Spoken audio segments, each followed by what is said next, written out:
उत्तर प्रदेश भारत की आबादी का सबसे बड़ा राज्य है और 25 करोड़ की आबादी उत्तर प्रदेश में निवास करती है। जैसे प्रकृति की अत्यंत कृपा जापान के यामानासी प्रांत पर है, इसी प्रकार की असीम कृपा प्रकृति की उत्तर प्रदेश पर भी है। भारत की सबसे उर्वरा भूमि, भारत का सर्वाधिक जल संसाधन,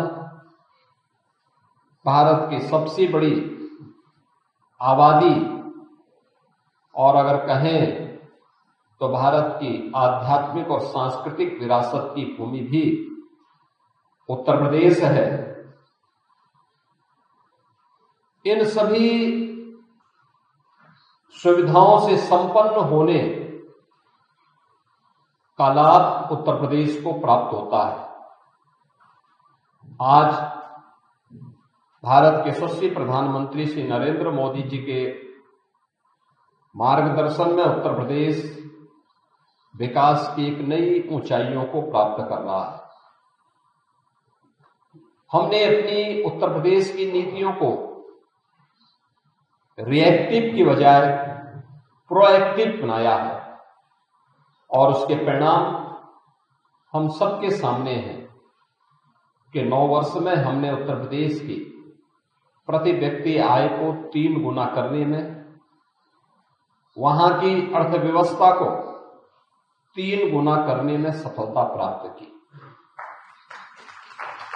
आज प्रत्येक क्षेत्र में एक सही दिशा में भारत की सबसे तेज अर्थव्यवस्था वाले राज्य के रूप में उत्तर प्रदेश ने अपने आप को स्थापित किया। लेकिन जितना बड़ा राज्य है, जितनी संभावनाएं हैं, उतनी ही चुनौतियां भी सामने आती हैं और उन चुनौतियों को सफलतापूर्वक आगे बढ़ाने की दिशा में हम लोग एक बड़े डेलीगेशन के साथ जापान की यात्रा में आए हैं। दिसंबर 2024 में यामानासी के माननीय राज्यपाल उत्तर प्रदेश की यात्रा में आए थे और उस समय उन्होंने जो बातें यहां हमारे सामने वहां पर रखी थी, मुझे अच्छा लगा कि उन्होंने लगातार इसको फॉलो अप किया, इसके लिए पत्र भेजे, इस पहल को आगे बढ़ाने के लिए उन्होंने यहां के उपराज्यपाल महोदय को भी उत्तर प्रदेश की यात्रा पर भेजा। उत्तर प्रदेश का एक उच्च स्तरीय प्रतिनिधिमंडल, बिजनेस डेलीगेशन यहां की यात्रा पर आया था। उन्होंने अवलोकन करने के बाद फिर वहां की पूरी रिपोर्ट भी हम सबके सामने प्रस्तुत की और जिसका परिणाम है कि आज यामानासी के माननीय राज्यपाल के आमंत्रण पर हम सब यामानासी पे पहुंच करके हम लोगों ने यहां की स्थिति को देखा है, ग्रीन हाइड्रोजन के प्रोडक्शन को देखा है और इस तकनीक के बारे में आज उत्तर प्रदेश और यामानासी के बीच में एक ऐतिहासिक समझौता ज्ञापन पर भी हस्ताक्षर हुआ है। उत्तर प्रदेश के उच्च तकनीकी संस्थान से जुड़े हुए छात्र यहां पर इस तकनीक का प्रशिक्षण भी लेंगे और प्रशिक्षण के साथ इस तकनीक को सफलतापूर्वक उत्तर प्रदेश के अंदर लागू करने में उत्तर प्रदेश की इंडस्ट्री के लिए, उत्तर प्रदेश की पब्लिक ट्रांसपोर्ट के लिए, उत्तर प्रदेश के अंदर ऊर्जा की आत्मनिर्भरता को आगे बढ़ाने के लिए इस तकनीक का उपयोग कर पाएंगे और इस तकनीक को हम लोग प्रधानमंत्री मोदी जी के नेट जीरो के लक्ष्य को प्राप्त करने की दिशा में यह एक बड़ी महत्वपूर्ण पहल हो सकती है। और मैं इस तकनीक के लिए यामानासी के माननीय राज्यपाल और यहाँ के हाइड्रोजन ऊर्जा से जुड़े हुए अध्यक्ष हैं उनका और उनकी पूरी टीम का हृदय से धन्यवाद करता हूं।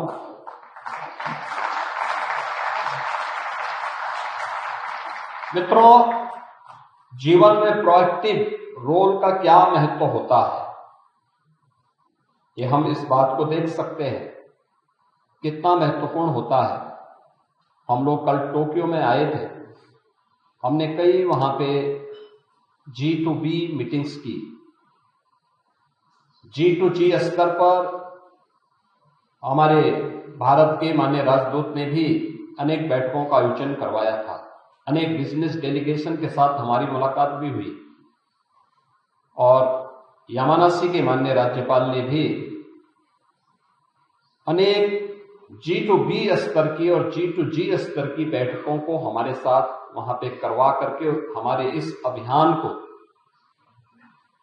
आगे बढ़ाने के लिए प्रोएक्टिव होकर के उन्होंने स्वयं इस पहल को आगे बढ़ाया है। मैं इसके लिए उनका हृदय से उत्तर प्रदेश शासन और उत्तर प्रदेश के नागरिकों की ओर से आभार व्यक्त करता हूं।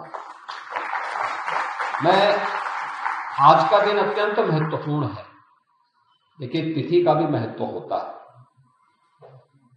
आज 26 फरवरी है, 26 भी है और महीना दूसरा है और 2026 भी है। अगर आप इन दोनों को जोड़ के देखेंगे तो दोनों मिलकर के 8-8 का अंक होता है। ये दोनों चीजें दिखाती है कि हमारी पहल एक सकारात्मक है, आगे बढ़ रही है। भारत और जापान के संबंधों को ये दोनों महत्वपूर्ण प्रांत मिलकर के एक नई ऊंचाई तक पहुंचाएंगे और उस पहल के लिए मैं यामानासी के माननीय राज्यपाल का, उनकी पूरी टीम का हृदय से आभार व्यक्त करता हूं। मैं इस अवसर पर अवश्य जो अन्य जिज्ञासाएं हमारी थी, जैसे आज अभी इसके उपरांत हम लोगों को यहां की सेमी स्पीड ट्रेन की राइडिंग का भी एक अवसर हमारी डेलीगेशन को प्राप्त होगा। 500 से 600 किलोमीटर पर आवर की उसकी स्पीड है। हमें यहाँ के रोबोटिक्स सेंटर को भी देखने का अवसर प्राप्त होगा,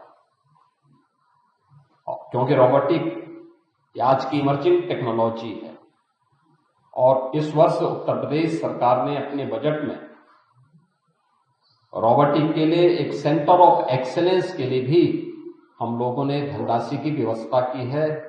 इस दिशा में हम उस शोध को और आगे बढ़ाएंगे जो आज की आवश्यकता है और साथ ही साथ यहाँ पर अन्य एग्रो ग्रीन से जुड़ी हुई कुछ अन्य प्रोजेक्ट को भी हमें देखने का अवसर प्राप्त होगा। मैं यामानासी के उज्जवल भविष्य की कामना करता हूँ और विश्वास करता हूँ कि जापान गवर्नमेंट, यामानासी की गवर्नमेंट इसी प्रकार से प्रोएक्टिव होकर के जापान को एक विकसित जापान की दिशा में जो उनकी पहल है, वह पहल न केवल जापान के देश से बल्कि विश्व मानवता के देश से एक पहल आगे बढ़ सकती है। ऊर्जा में आत्मनिर्भरता के लक्ष्य को और तकनीक को सर्वसामान्य तक पहुंचाने के इस अभियान के क्रम में एक बड़ी महत्वपूर्ण भूमिका का निर्वहन कर सकती है। मैं एक बार फिर से यामानासी के माननीय राज्यपाल और उनकी पूरी टीम के प्रति हृदय से धन्यवाद देते हुए भारतीय राजदूतावास ने हम लोगों के लिए पूरी यात्रा के दौरान जिस प्रकार की व्यवस्थाएं दी हैं, उनके लिए भी श्री नरेंद्र उपाध्याय जी और उनकी पूरी टीम ने भी प्रोएक्टिव होकर के इस पूरे कार्यक्रम को सकुशल संपन्न करने में, उसके आयोजन करने के लिए जो भूमिका का निर्वहन किया है, उनके लिए भी हृदय से धन्यवाद देते हुए मैं अपनी वाणी को विराम देता हूं। धन्यवाद। जय हिंद।